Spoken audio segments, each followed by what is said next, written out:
Good to be here together again this evening. I'll invite you to open up your Bibles to the book of Proverbs.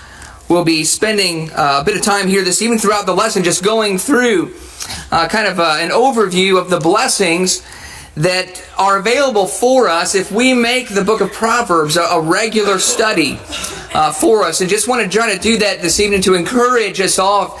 If you're already doing so, certainly you can attest to the blessings that are coming into your life if you study the Proverbs on a regular basis. And truly believe that it's something that needs to be woven into the very fabric of our spiritual development. That really without godly wisdom, we really tend to kind of be filling up our vessels with God's knowledge, kind of with holes in it. The wisdom is what keeps it there. The wisdom is what allows us to grow and develop and continue to press on. And really, without this wisdom, we'll constantly find ourselves kind of in places where we thought we would never be again, going maybe back to places where we thought we had overcome trials and grown, and maybe repeat ourselves to various pitfalls in life. Wisdom allows us to grow and mature, to keep growing. And there's a wonderful statement about Jesus, about how he continued when he was a young boy, and he continued to grow into manhood, that he grew in favor and wisdom before both God and man. And that idea of growing in wisdom is the idea that we want to look at here this evening, that we will be encouraged to grow in our wisdom and to continually be making progress and moving forward and glorifying God with the blessings that he fills our life with as we study the Word of God and in our lives as Christians. But just want to kind of just encourage us to look this evening at a few of the Proverbs that indicate the blessings that come from this godly wisdom. God is more than willing to teach us. In fact, God is almost begging us to open up our ears and just kind of hoping anybody will come to him and attesting that we will be blessed. And I love the illustration. We're going to look at a few verses in Proverbs. He gives it the personification of someone crying in the streets, begging people to come and listen, saying, please, if you just come near me and listen to me, I'm going to bless you. I'm going to help you. Your life is going to be so much better as you grow closer to God and as he helps you and molds you.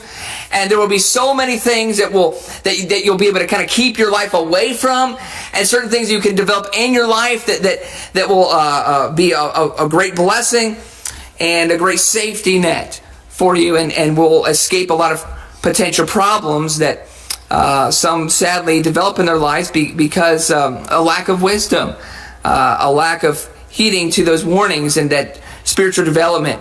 But James chapter 1, James himself implores us to go to God and realize that we need wisdom. In James chapter 1, beginning in verse 2, he says, "Consider it all joy, my brethren, when you encounter various trials, knowing that the testing of your faith produces endurance, and that endurance have its perfect result, so that you may be perfect and complete, and lacking in nothing." Let us grow in such a way that we don't lack anything. And notice what he says in verse 5, "But if any of you lacks wisdom, let him ask of God, who gives to all generously and without reproach, and it will be given to him." There's a wonderful assurance there that maybe if we recognize maybe we've lacked wisdom, maybe we can see certain things in our lives that maybe if I was a bit more wise, if I would have had more of God's knowledge, I could have protected myself. And maybe you beat yourself up because of maybe bruises that you've developed. He says, you know what? God wants to give you wisdom. Don't feel like maybe because you haven't had much wisdom in your life, or maybe you failed to take advantage of wisdom, that now God's not going to give it to you. He's going to withhold it from you. He says, no, absolutely, come to me. He says, I want to bless you with this. I want to give you this wisdom. Turn to Proverbs chapter 2. Proverbs chapter 2, where he implores us to come to him and to seek it. Proverbs chapter 2, verse 1. He says, "My son, if you will receive my words and treasure my commandments within you, make your ear attentive to wisdom, incline your heart to understanding. For if you cry for discernment, lift your voice for understanding. If you seek her as silver and search for her as for hidden treasures, then you will discern the fear of the Lord and discover the knowledge of God. For the Lord gives wisdom. From his mouth come knowledge and understanding. He stores up sound wisdom for the upright. He is a shield to those who walk in integrity, guarding the paths of justice. And he preserves the way of his godly ones. He kind of makes the path very, very plain for us. He kind of hedges out a way for us to walk safely and securely. We'll protect ourselves from potential pitfalls. And he is assuring us that we will walk in a blessed way. In verse 8, guarding these paths of justice. And notice in verse 9, then you will discern righteousness and justice and equity in every good course, for wisdom will enter your heart, and knowledge will be pleasant to your soul. Discretion will guard you, understanding will watch over you to deliver you from the evil, from the man who speaks perverse things. Can guard us from temptation. So how important it is for us to encourage our young people and our children to listen to God's wisdom. Go to the Proverbs. Make it a regular part of our daily discussions with our children. To maybe go through the Proverbs and pick some out and on a regular basis kind of make that a ready, steady spiritual diet for us. And one thing to point out that we need to be aware of, yes, God says wisdom is available. It's readily available for anyone who wants it, but we have to seek it. We have to seek it with all of our might. And notice the illustration there, the one who achieves this wisdom, how do they get it? They get it by digging for it as if it were buried treasure. So in other words, it's going to take effort. It's going to take willingness on our part to do the work, to dig in, to do more than just read what's on the surface. Go deeper beneath it and really delve into serious Bible study of the wisdom of God and see how it applies in our lives and really see that we can develop ourselves there. But notice he says, if we search for her as for hidden treasures, verse 4. Search for her as for hidden treasures. Then you will discern the fear of the Lord and discover the knowledge of God. And every time I read that, I think of Yukon Cornelius. This is maybe a time of year where maybe he might be making his way towards our television screens. But I love that animated classic Rudolph the Red-Nosed Reindeer. And you meet Yukon Cornelius. And he sings this song about silver and gold. And that's what on his mind. He wants silver and gold, but he has a hard time getting it. You know why? He's very random. He just takes his pickaxe, he throws it in the air, it lands in the snow, he picks it up, he licks it, and nothing. And like Yukon Cornelius, come on, do some serious digging, boy. Maybe you'll find some gold if you really work for it. And so many of us maybe are like that. Maybe you feel like, well, I ask God for wisdom a lot, and He doesn't give it to me. Well, maybe we're not digging for it. You got to dig. You got to really want it. He says it's only available for those who truly recognize its value and will dig. That's what we have to do with the Scriptures. We have to dig into it. We have to bury ourselves in it, so to speak, and really just do that work. And we will be blessed by finding it. And he continues on this path of noting the blessings that come from this. Proverbs chapter 3. Proverbs chapter 3 and verse 5. He says, trust in the Lord with all your heart and do not lean on your own understanding. This wisdom from God is superior to all of the understanding of man. And some of us may foolishly say, well, I've got all these great doctors and all these great experts of life, and I read their books and I read the information they give to me, and I'm blessed with wisdom. Says, God's wisdom is so far above, maybe watch some episodes of Dr. Phil and maybe getting a good dose of that. There's no not knocking Dr. Phil. There's great blessings and wisdom that can come from people who have experience and expertise. But notice what he says. We're talking about a specific godly wisdom that transcends what man can offer to us. So it's unique. So he says in verse 5, trust in the Lord with all your heart and do not lean on your own understanding. In all your ways, acknowledge Him and He will make your paths straight. Do not be wise in your own eyes. And over in Proverbs chapter 4 and verse 7, it says, the beginning of wisdom is acquire wisdom. I love that. The first wise thing any of us can do is say, we need wisdom. That's the first great step, is to admit we need it. To recognize how desperately we need God's wisdom. We fool ourselves so easily with thinking, I got this. Famous last words, right? I got this. I'm okay. I can do this. I'm okay. I don't need any instructions. And we know how many times, maybe if we're honest with ourselves, we get into trouble with that. So it says the beginning of wisdom is to recognize how we need it. And that's a perfect match. You take someone's need and God's willingness, and you have a wise individual. Take your own honest assessment that you need it. God is very willing to give it. Only to those who recognize that they want it and will work and dig for it, and they will receive it. And it will lead to a life full of true joy and fulfillment. Proverbs chapter 3, verse 16. Long life in her right hand. In her left hand are riches and honor. Her ways are pleasant ways, and all her paths are peace. Do you ask for anything better for our children? Long life, a life without pitfall, without struggle, peace, without at least the turmoil that they can stay away from, that sometimes we foolishly cause and bring upon ourselves. It says this is what God is assuring us we will have. And the devil deceives us to believe that sinful indulgences is what brings us joy and happiness. And of course, that's what God is warning us about here, to realize no true fulfillment of life has come from His wisdom and His instruction. Hebrews chapter 11, I want to read that. Hebrews chapter 11 and verse 24.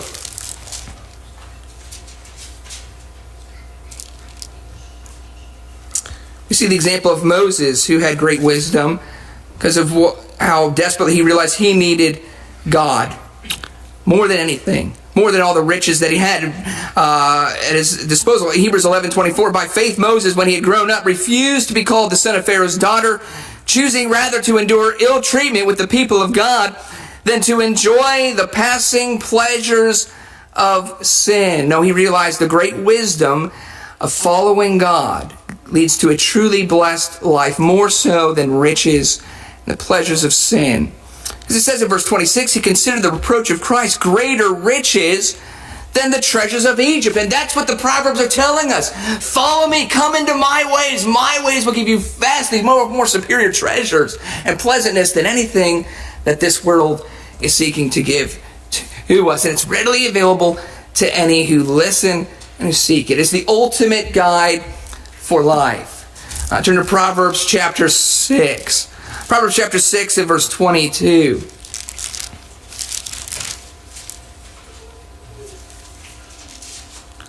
It says, when you walk about, they will guide you. When you sleep, they will watch over you.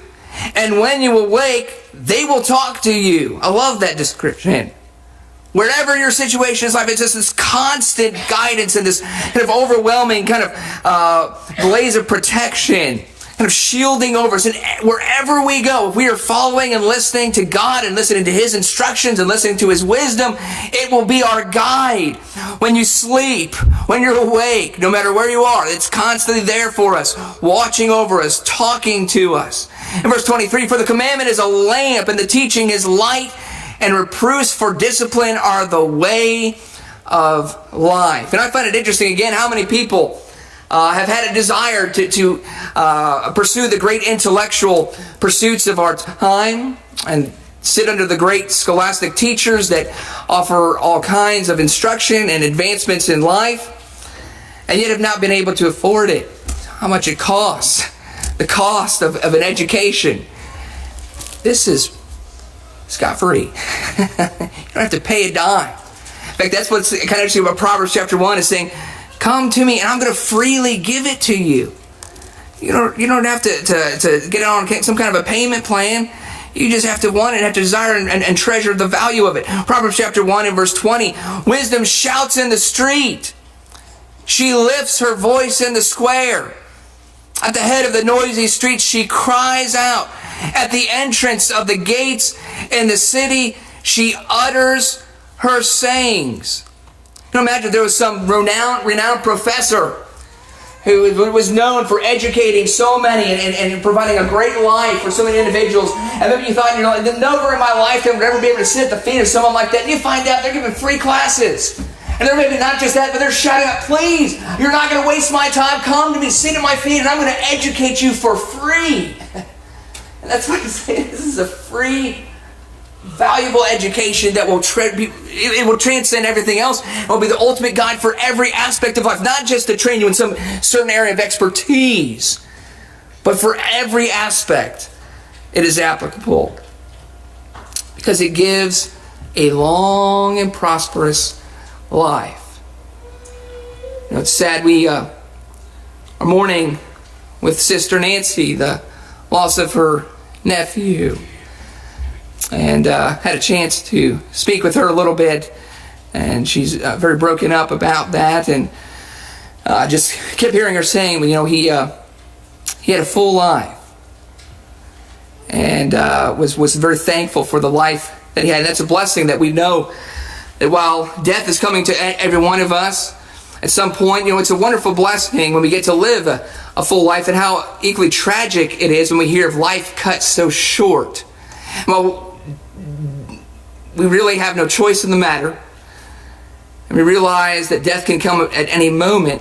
The Proverbs give us a sense of wisdom and a sense of context to teach us that we can actually avoid serious pitfalls that sometimes do cut life short. How tragic. We read about certain individuals that it's just they're gone too soon because of poor choices that they've made. If only they could have had some wisdom whispering in their ear and helping them. And that's what it's saying to us as parents, as Solomon is instructing his son. As we learn from the beginning verses of Proverbs, this is a father talking to his child, saying, listen to me. So many of your peers are going to make these horrible mistakes. Listen to my word. Follow God. Follow his instruction. And spare the pain that sometimes comes upon individuals and cuts their life way too short. Proverbs chapter 3 and verse 2 says, for length of days and years of life and peace they will add to you. Notice verse 16, Proverbs chapter 3, verse 16. Long life is in her right hand, and in her left hand are riches and honor. And verse 18, she is a tree of life to those who take hold of her, and happy are all who hold her fast. In verse 22, so they will be life to your soul and ornament to your neck. And very quickly, Proverbs chapter 4 and verse 10. He says, hear my son, and accept my sayings, and the years of your life will be many. I have directed you in the way of wisdom. I have led you in upright paths. When you walk, your steps will not be impeded. And if you run, you will not stumble. How? Take hold of instruction. Do not let go. Guard her, for she is your life. That's God's wisdom. Guard her. Realize your life depends on it.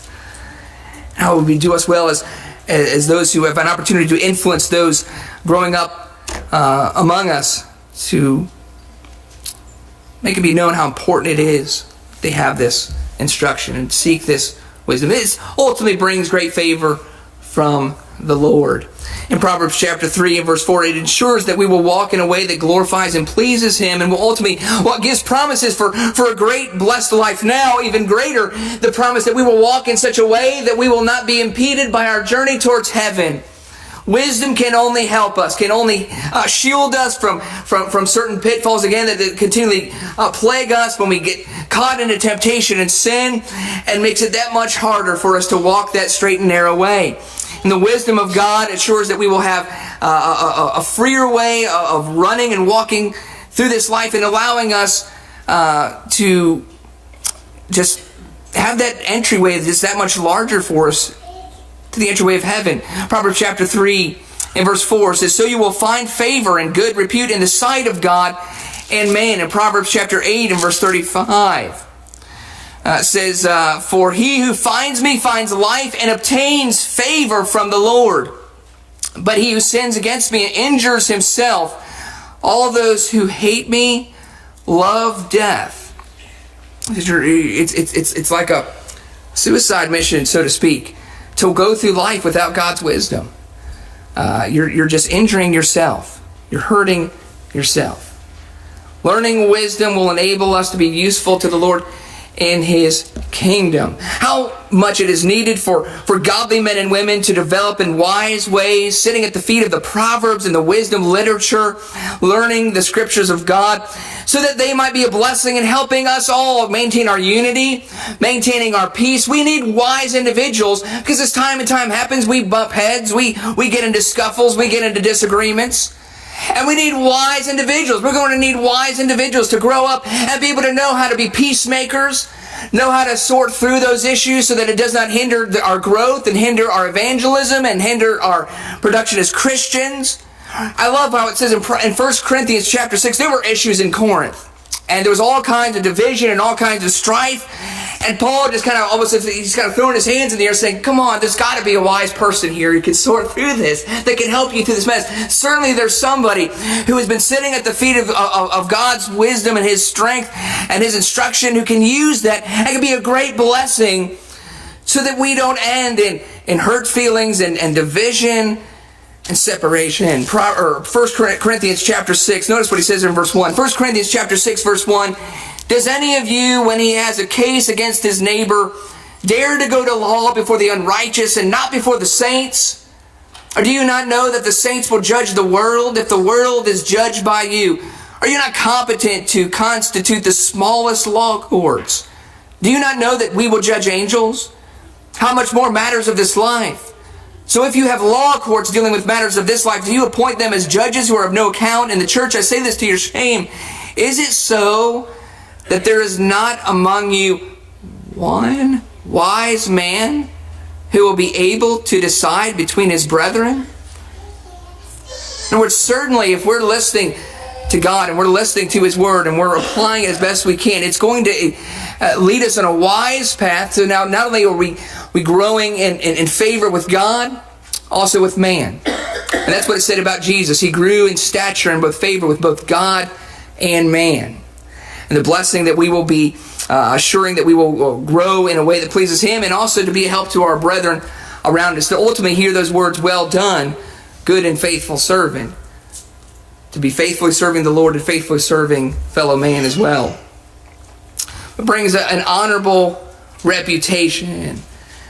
Wisdom allows us to be trusted in the eyes of others, and others will see the great asset that we are to sorting through problems and issues and bringing more people to come to the wisdom of the Lord himself. In Proverbs chapter 3.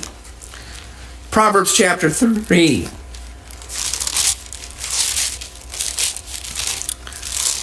And I want to look at verse 35. Proverbs 3. I should back up to verse 33. Proverbs 3:33 says, the curse of the Lord is on the house of the wicked, but he blesses the dwelling of the righteous. Though he scoffs at the scoffers, yet he gives grace to the afflicted. The wise will inherit honor, but fools display dishonor. And we need this. We desperately need to be looked at in a favorable way as we make our way in this community. As you work with your coworkers, as we grow in our relationships with our neighbors and our family, because we are to be the salt of the earth. We are to be that city set on a hill in such a way that we are to be illuminating God's truth in such a way that it is appealing to others. And without wisdom, we foolishly impede that. We foolishly don't even realize that we're hindering others from coming to his gospel. It's wisdom that teaches us how to just speak in a way that allows people's ears to be a bit more open and a little more in tune to hearing what we have to say. There's ways that we can speak and talk to others, that wisdom teaches us how to do that. In fact, I love it. If you turn over to Proverbs chapter 11, I love the proverb here, Proverbs chapter 11, about how we can become a blessing and receive honor in the eyes of those that we come in contact with when we grow in wisdom. I'll listen to Proverbs chapter 11 in verse 30. Proverbs 11 verse 30 says, the fruit of the righteous is a tree of life, and he who is wise wins souls. I love that. Think about that for a minute. He who is wise wins souls. How's that? How does wisdom come into play with soul winning? Think about another proverb, Proverbs chapter 25, I think illuminates a little bit how this aids in our evangelistic efforts. Proverbs 25. And note verse 11. How do those who are wise able to win souls? Verse 11, Proverbs 25. Like apples of gold in settings of silver is a word spoken in right circumstances. Like an earring of gold and an ornament of fine gold is a wise reprover to a listening ear. In other words, the wise individual grows up in such a way that they just have the right words and the right way to say them because they know how to do that. They've been trained to do so. I couldn't help but be very, very impressed with a video. I know Nathan pointed it out to me. Ben Carson gave a speech at the White House as the National Prayer Breakfast. And he used a lot of the Proverbs. He actually opened up his speech with several Proverbs. And I was totally blown. If you get an opportunity to see it, if you haven't already, look it up and take a listen to it. It is amazing.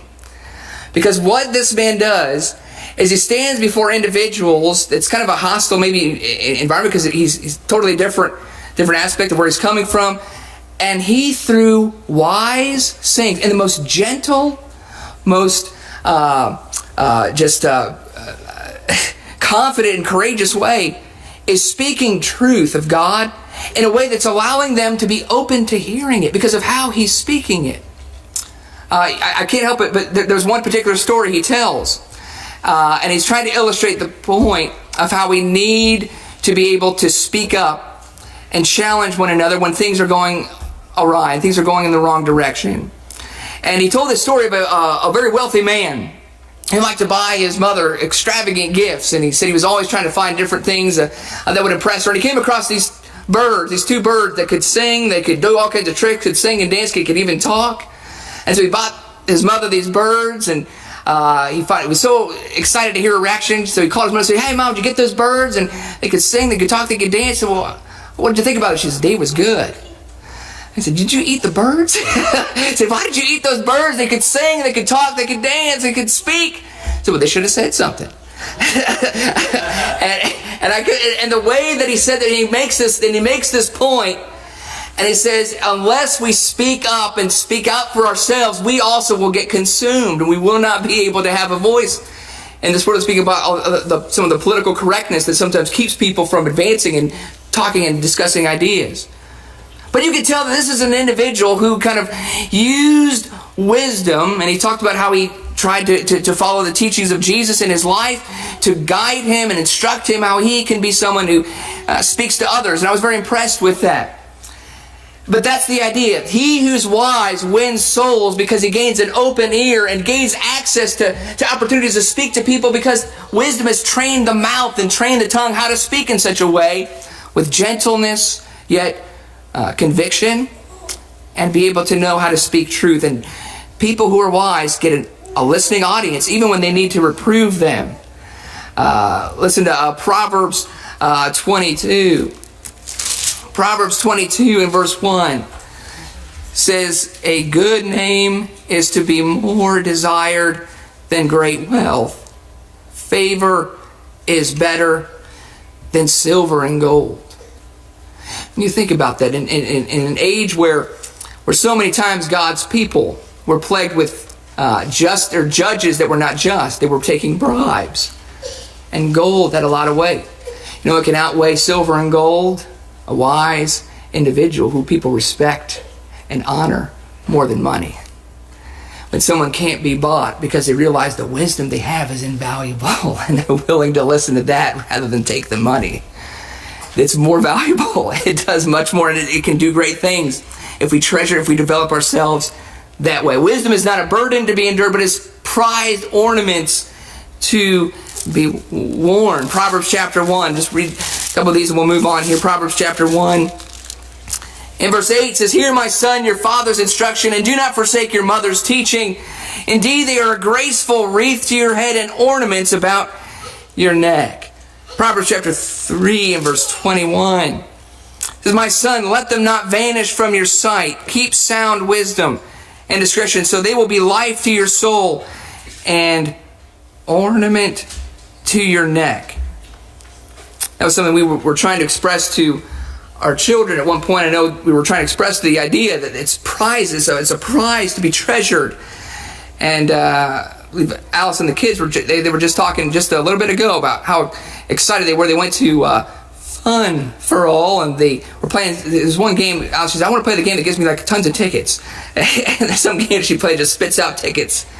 And we were expressing them. Said, "Remember when you went into that prize room and you got to redeem all your tickets?" I said, "Well, wisdom is like being able to be in this room full of all these prizes, these kind of ornaments that you can adorn yourself with, and to treasure that, to esteem it of great value and worthy of listening to." And that's what Solomon was trying to express to his son.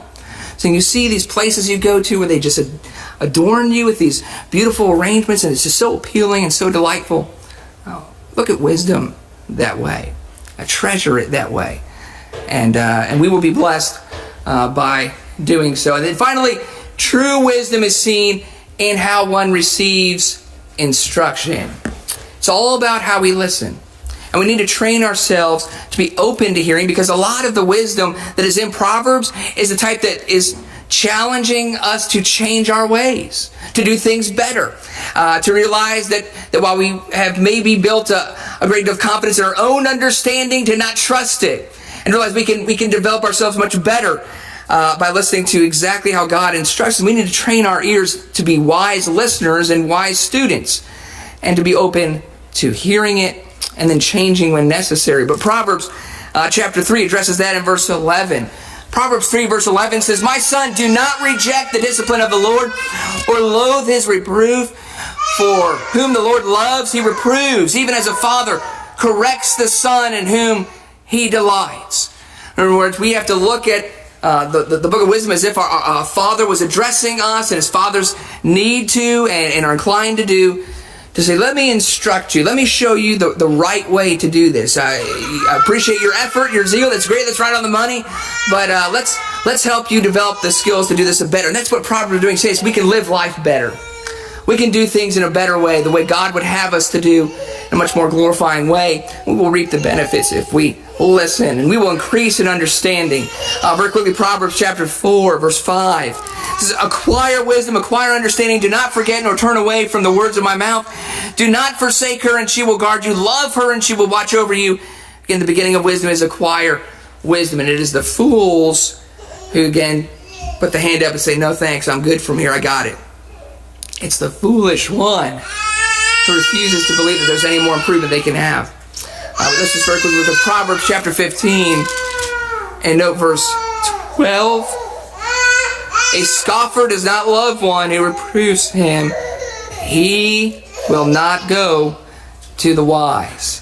Let's not be scoffers. Let's be open, realizing that as a loving father who's seeking to train us and mold us, that we will have a blessed life, an influential life, and a useful life as we grow in the kingdom. Let's get our hymn books open and turn to the page Miss Alexis, a hymn of encouragement. And we'd like to invite anyone who's with us who's never obeyed the gospel of Jesus Christ. Because there can't be a more wise thing for you to do than to come into the house of the Lord, to be added to the church, to do so through Christ, to recognize that He is a Savior who loved you, who died for you, desperately wants you to come and turn to the wisdom of the Father, to help you, to mold you and lead you through this life, and ultimately lead you to heaven. As Jesus taught us to teach that gospel, we want to keep true to that in the simple way it's presented. He who believes and is baptized will be saved. Won't you be wise tonight and listen to those words and obey those words? Won't you come to the front and obey the gospel while together we stand and sing?